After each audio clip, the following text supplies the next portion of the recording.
Nivel 1, presencia lúdica. En esta unidad hemos trabajado los conceptos relacionados con el juego, empezando por su propia definición. Y es que normalmente cuando hablamos de juego pensamos que es algo pues para divertirse y un poco así sin mucha organización. Y nada más lejos de la realidad, porque realmente los juegos son sistemas en los que los jugadores interactúan y que se establecen unas reglas que deben seguirse, bueno, pues para obtener un resultado que además debe ser cuantificable. Pues por ejemplo en el juego de la oca, llegar hasta la casilla final. El juego además debe ser voluntario y no siempre, o por lo menos en educación no siempre tiene por qué ser divertido, lo cual no está bien desde mi punto de vista, ya que el juego siempre debería ser divertido. Debe conllevar una serie de actividades. Como hemos dicho, tiene que tener unas reglas y el error dentro del juego se tiene que ver como un proceso, como una fase más en el propio proceso de aprendizaje. Además, otro de los aspectos importantes del juego es que permite socializar, es decir, en el caso de nuestros alumnos, permite que interactúen unos con otros. El juego visto como herramienta de aprendizaje, bueno, pues permite o presenta una serie de ventajas, principalmente que se puede aplicar a cualquier nivel educativo. Es decir, desde los más pequeños hasta los más mayores, nosotros podemos elaborar juegos adaptados al contenido que queramos trabajar o a las herramientas que tengamos incluso y llevarlo a cabo.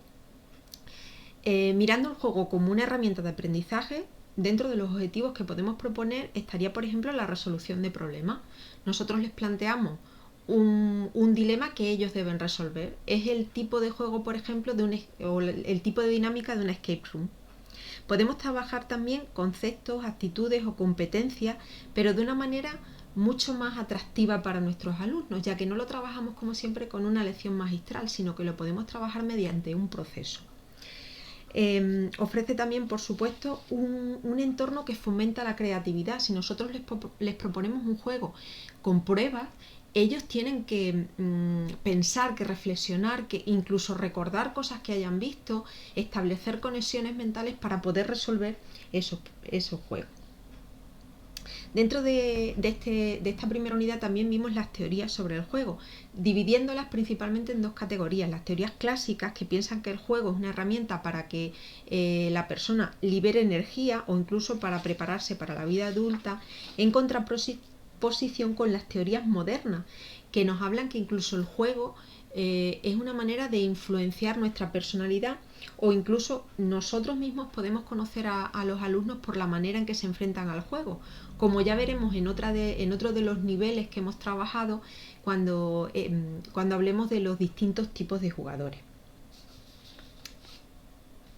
Por tanto, para terminar este tema, en el que introducimos un poco el concepto de juego, hablamos del aprendizaje basado en juego.